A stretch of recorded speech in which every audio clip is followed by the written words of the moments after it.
you lived around, why would you want to give up what you've been doing to be the mayor of Little Rock? Arkansas is home. Little Rock is the city I love most. And Little Rock has an incredible opportunity in this moment to realize, I think, what has been a long-term dream of the city, and that's a Little Rock that's united. That's a city hall that treats all the residents the same. That's a city hall that makes sure that no matter who you are in the city of Little Rock, you're going to benefit from the services that Little Rock have to offer. And so our campaign is about people, Ashley. It begins and ends with people, because when you invest in people, you reap the benefits. The entire city reaps the benefits. So I envision a Little Rock where no matter where you live in the city, when you wake up in the morning, you know and feel that the city is rooting for you, and that the mayor has your back. I'm the mayor that will have your back no matter what. I want school children to check out books from the libraries. I want them to give the cell phones a rest, spend more time at the kitchen table talking to their parents and siblings about the things that they did through the day. A Little Rock that makes sense, a Little Rock that takes care of infrastructure needs in all wards, and a Little Rock that treats every human being and every resident with dignity and respect, and a Little Rock Police Department that reconnects with the people, builds trust with everyone, serves the community, and officers that don't happen to live in the city of Little Rock. I don't want them coming into the city and having a chip on their shoulder. So my recommendation for them is to work with all of the 12 neighborhood resource centers, for example, and then also the community leaders, and build trust. Get out and walk the neighborhoods, talk to the residents so that the residents can know who they are, and they in turn can know who the residents are. One of the initiatives that we have is called Black Boys Are Brilliant, and that initiative we're very proud of because it's simple, but it engages black boys from ages 5 to 18. It engages them in democracy. It empowers them as residents of the city by doing a couple simple things based on the street where they live. It lets them know their ward. It lets them know who their city director is.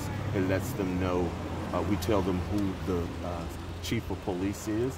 We also tell them who a police officer who has been engaged in the community is, like Sergeant Willie Davis, who runs the OK program. Because what that does is, if that black boy has an unfortunate encounter with a law enforcement officer, he can let the officer know that he knows what ward he lives in, he knows who the police chief is, he knows his city director, and that changes the dynamics of the engagement. It changes the narrative. So we're very excited about that, because I imagine a city where all residents are more engaged with democracy, but particularly as it relates to this Black Boys Are Brilliant initiative, where all black boys between 5 and 18 know what ward he lives in, know who his city director is, know who the police chief is, knows who the mayor is, has the number for all these people, because that gives him a sense of empowerment, like he belongs in a city. So that's an initiative that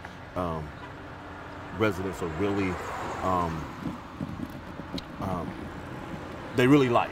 They really like that initiative. It is needed. And that's just one of the things that we're doing in the campaign before we get elected. We're very intentional, and we want to do things that matter, and not just ask for a vote, but we want to do significant, substantial things along the way of the campaign. And that program is called Black Boys Are Brilliant. Just R is just the, not spelled out, but just the letter R. Okay. So Black Boys Are Brilliant. And you would be, I think, the first black mayor in 30 years or so for the city of Little Rock? That's, Yeah. I don't know what the numbers are, but certainly the first elected. Elected black mayor. Yeah, Lottie Shackelford, of course, was mayor, but she was appointed as a city director. She was a city director, but she was appointed. She wasn't elected. So this would be the first black mayor elected, which I think is great for the city because the city, we've had 12 years under the current administration. And, depending on what side of the aisle you're on, it's been 12 years that have been stagnant. There are a number, when we're out campaigning, I'm always amazed that there are a number of residents that don't even know who the mayor is. And I think that that's the mayor's fault and not the residents' fault. Because you have to have a mayor that's out in the community and that's engaged in the community at every level. And so when I'm elected, not only will the residents know who Mayor Tolliver is, they'll get tired of Mayor Tolliver because Mayor Tolliver will be very proximate, very involved in all the communities and all the wards in the city. And so we won't have that issue once I'm elected because it will be a city that operates with the best interest of people in mind, and accountability is a big piece of that because, for example, we have 12 city departments and those department heads, in my opinion, don't sufficiently engage the residents of the city, meaning we don't know who they are. So I am for making sure that our department heads go out into the community, meet the community so that the communities will know who's running the city and who's responsible for what.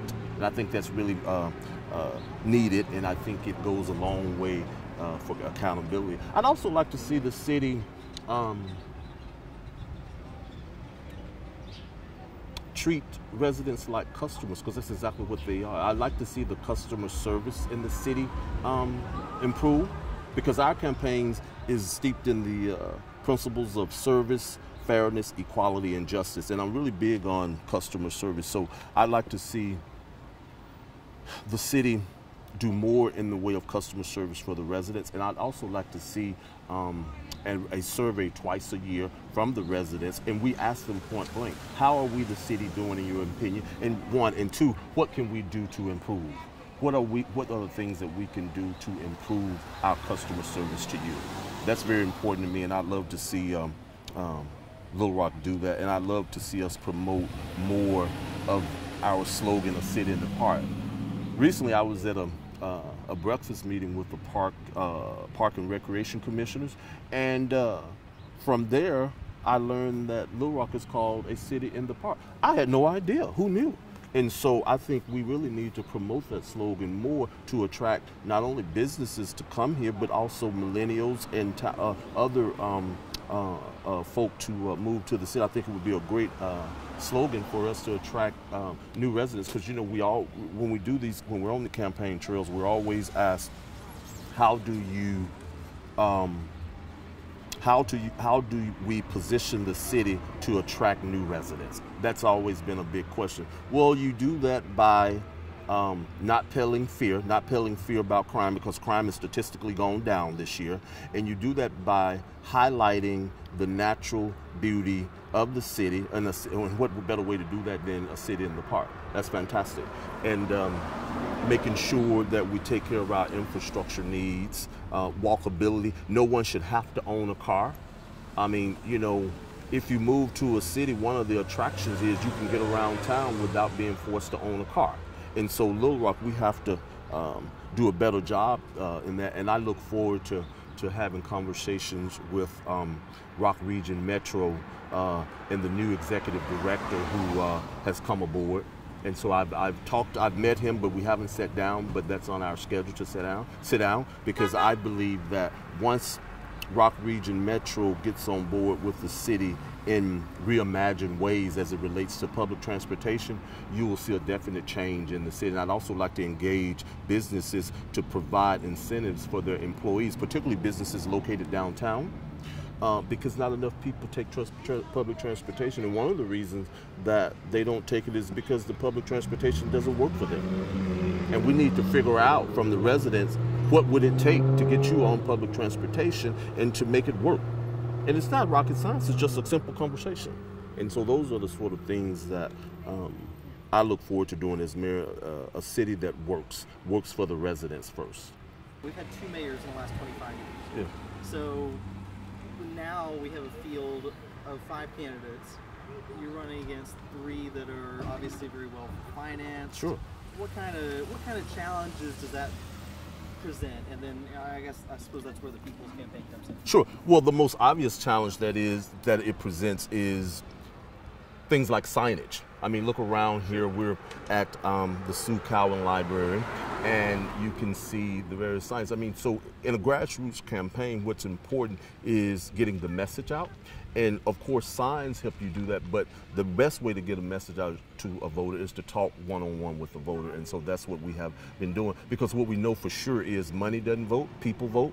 And so when you have the right message that resonates with voters, that wins over money every day, but you got to make sure that you get the message directly to the voter.